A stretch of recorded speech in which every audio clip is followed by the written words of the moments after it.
Start.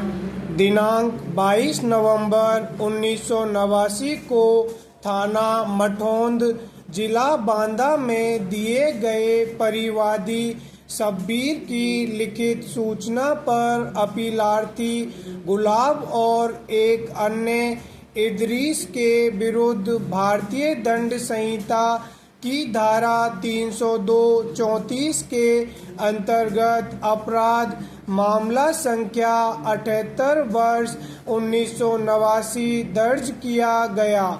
लिखित report में परिवादी का कथन था कि उसके भाई हनीफ का अन्य अभियुक्त इदरीस के साथ लगभग 5-6 महीने पहले लड़ाई हुई थी, अतः उसने इदरीस को उस मामले में अभियुक्त नामित किया था। दिनांक 22/11/1990 को उसका भाई अपना काम करने तालाब पर गया था।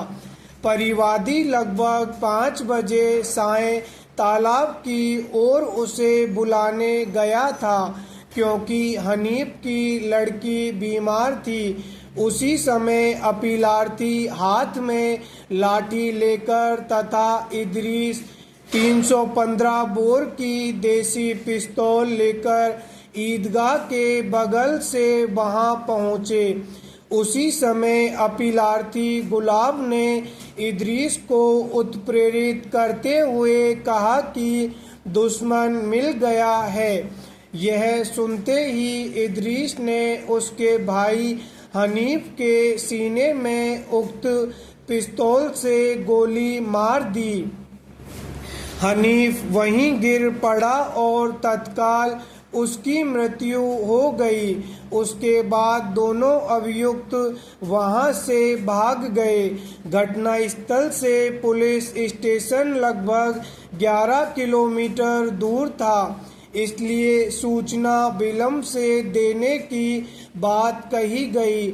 अन्वेषणोपरांत अपीलार्थी को भारतीय दंड संहिता की धारा 302 सह धारा 34 के अंतर्गत आरोपित किया गया। सत्र न्यायाधीश बांदा ने सत्र मामले में निर्णय दिनांक 13/11/1991 के द्वारा इदरीस को भारतीय दंड संहिता की धारा 302 के अंतर्गत तथा अपीलार्थी गुलाब को भारतीय दंड संहिता की धारा 302 सह धारा 34 के अंतर्गत दोष सिद्ध किया और आजीवन कारावास के दंड से दंडित किया। अपील के लंबित रहने के दौरान इदरीस की मृत्यु हो गई। उच्च न्यायालय ने अपीलार्थी की अपील निरस्त कर दिया, अतः उसने उच्च न्यायालय में यह अपील प्रस्तुत किया। पैरा भारतीय दंड संहिता की धारा 34 के अंतर्गत निम्न उपबंध किया गया है। जबकि कोई आपराधिक कार्य कई व्यक्तियों द्वारा अपने सब के सामान्य आशय को अग्रसर करने में किया जाता है, तब ऐसे व्यक्तियों में से हर व्यक्ति उस कार्य के लिए उसी प्रकार दायित्व के अधीन है, मानो वह कार्य अकेले उसी ने किया है। इस घटना में घटना के 3 प्रत्यक्षदर्शी साक्षियों के साक्ष्य से अपीलार्थी की घटना पर उपस्थिति स्थापित है।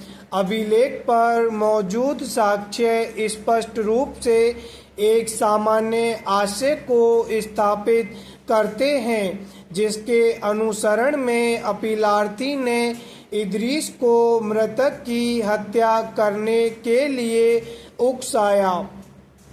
अभियोजन को यह साबित करने की आवश्यकता नहीं है कि अभियुक्तों के बीच में से एक स्पष्ट योजना थी या लंबे समय से कोई योजना अस्तित्व में थी। अपराध करने के लिए एक सामान्य आशय साबित हो जाता है।